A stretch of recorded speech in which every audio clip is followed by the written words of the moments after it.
Hello and welcome to Lunchtime Agenda. I'm Laura Jays. Plenty to get to on the show this afternoon. The future of Qantas, negotiation over university reforms, the renewable energy target review to be handed down this afternoon, and there's plenty of debate about Australia's role in Syria and Iraq and dealing with the homegrown terror threat. Joining me now in the studio is Shadow Assistant Health Minister Stephen Jones and Nationals Senator John Williams. Thanks, gentlemen, for joining me. Good to be with you, Laura. Senator Williams, first to you. 5 people have already been intercepted at Australian airports under this new border force. We're also talking about engaging in airstrikes in Iraq and Syria. Are you concerned? Talk about that, yeah. We're talking about it. Are you concerned that if we do go down that path, it will bring the terror threat home just that bit more? Yeah, it's a very sensitive issue, Laura, but the threat is here now.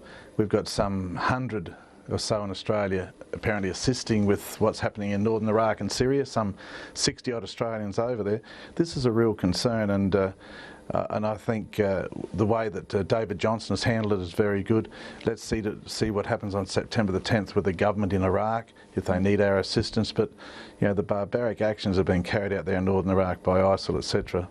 It's not a good look. And history does seem to be repeating here. We find ourselves once again at a crossroads with Iraq. Looking at recent history, do you have any reservations? Well, how do you bring peace around the world? It's been something that's been going on for, I guess, thousands of years.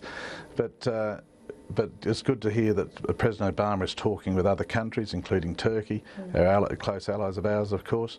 Let's see what comes out. But you can't sit back, in my opinion, and just see innocent people murdered and butchered and the barbaric actions taken out. And we need to do our bit to see that does not continue. Stephen Jones, no doubt you're in agreement with a lot of what Senator Williams just said, but do you think Parliament should have a say?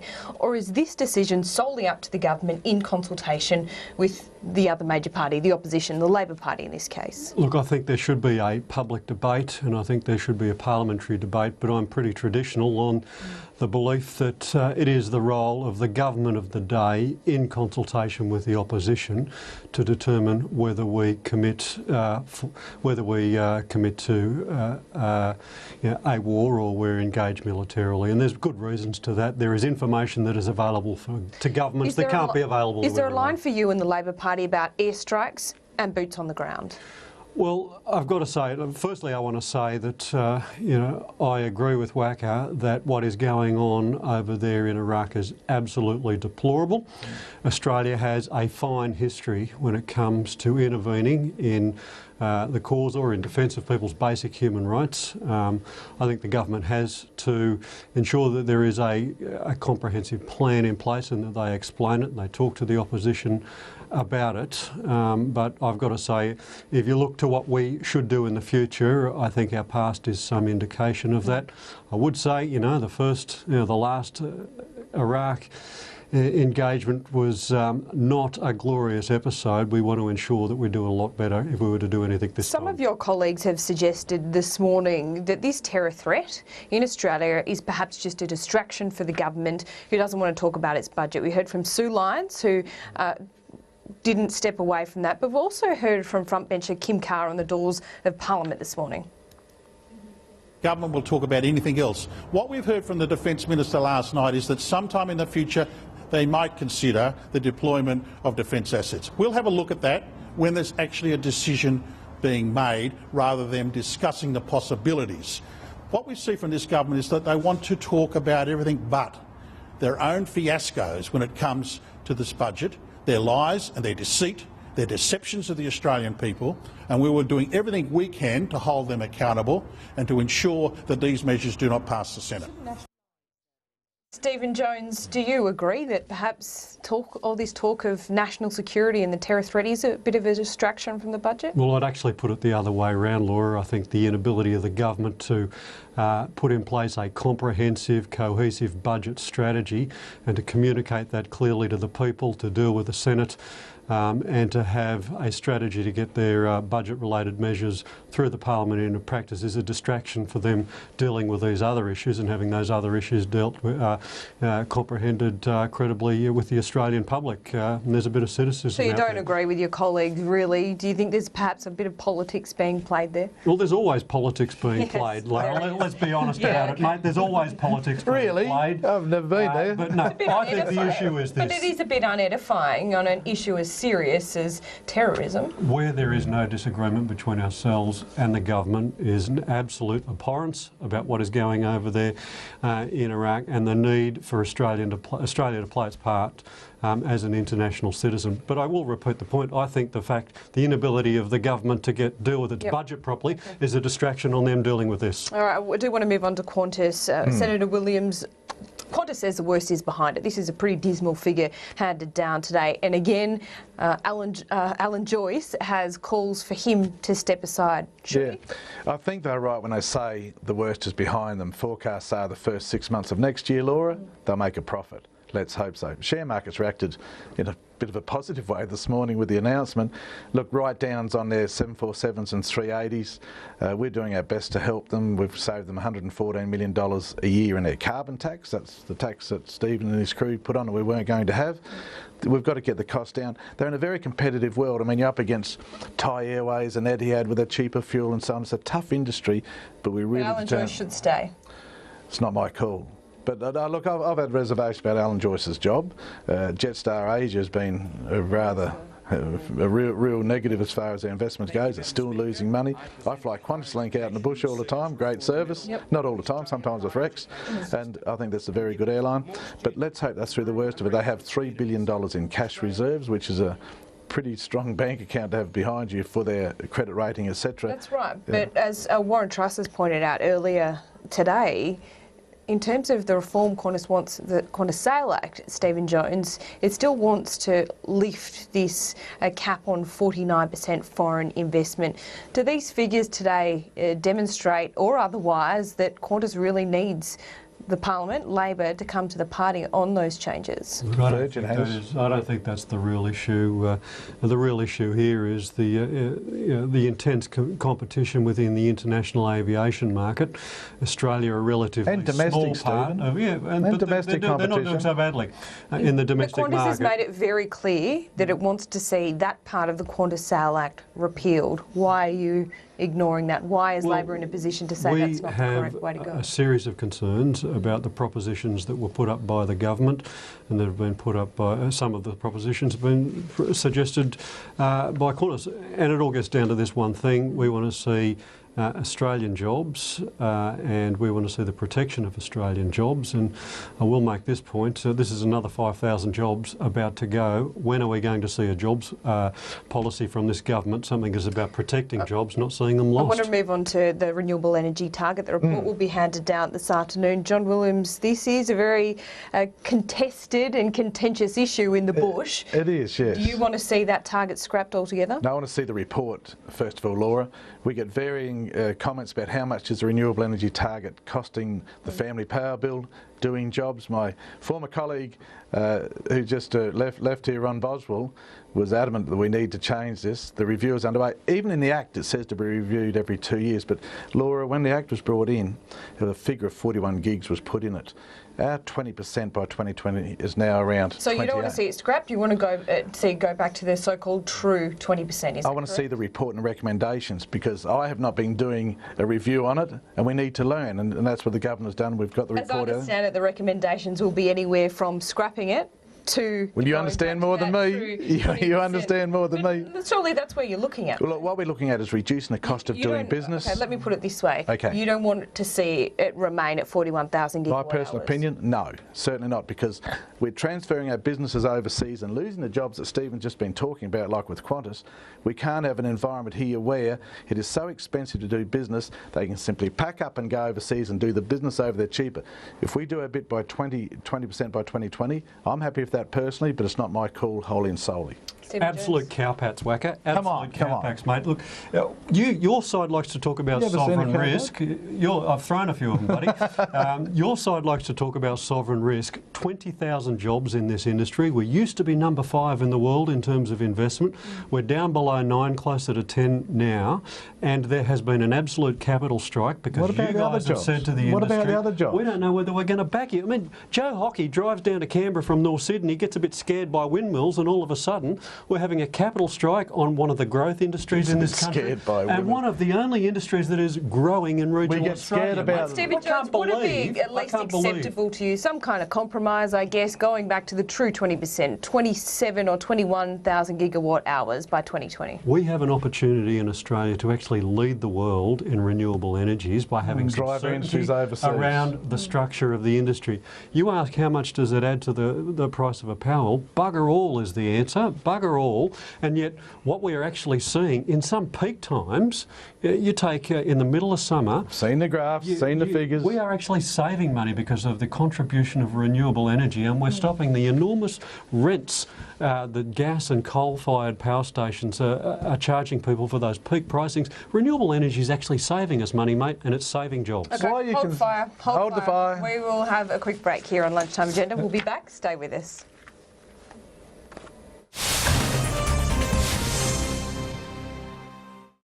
It's here. Masters Ultimate Hardware Guide with 21-piece screwdriver sets at $20. Save $9.90. Just in time for Father's Day. So grab your copy and start shopping. That's why Masters is Australia's fastest growing hardware store. Highland and Winning Appliances are serious about cooking. If you want to get the edge in the kitchen, Highland is the answer.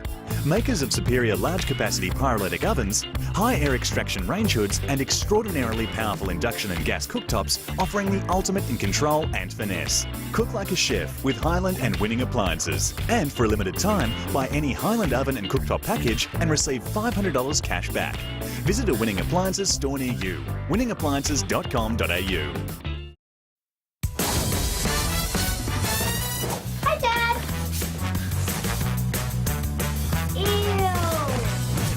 Is a go.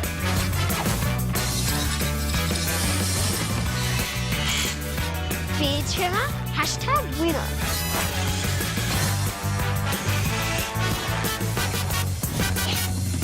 Hair spot approved.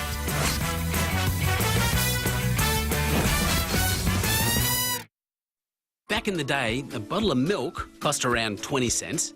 You could get a loaf of bread for 25 cents. And a cup of coffee cost even less than that. And there was no such thing as a soy latte. You know, prices just keep on going up. And that can be hard on your budget, especially when you retire. But there is one thing you can count on, and that's the price of your new funeral insurance with Insurance Line. Because they have premiums that are guaranteed never to go up. That means your premiums will stay the same for the life of your policy and not go up every year as you get older. So you'll have more money for great stuff like spoiling the grandkids or treating yourself. And you know you're in safe hands with Insurance Line because they're Australia's #1 choice for direct life insurance. Great Australians deserve great funeral insurance. So call Insurance Line on 13 88 10 today. That's 13 88 10 now.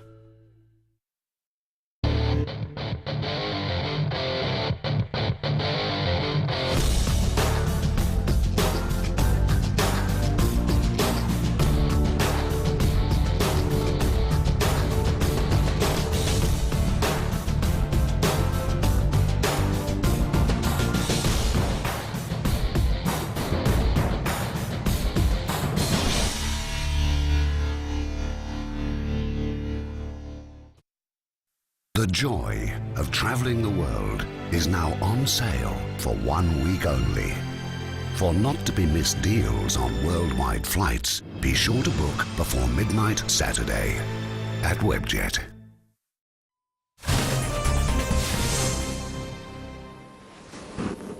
Welcome back to Lunchtime Agenda. Joining me in the studio is Stephen Jones and John Williams, Senator John Williams. Now, back to the party room meeting this week. There was a bit of a tussle, it seems, between Ian McDonald and the Prime Minister. There's also been reports, a bit of frustration about how the Prime Minister's office and the Prime Minister is dealing with the backbench in big decisions that are being made. Do you feel any of that? No, I'm lucky I'm a nat.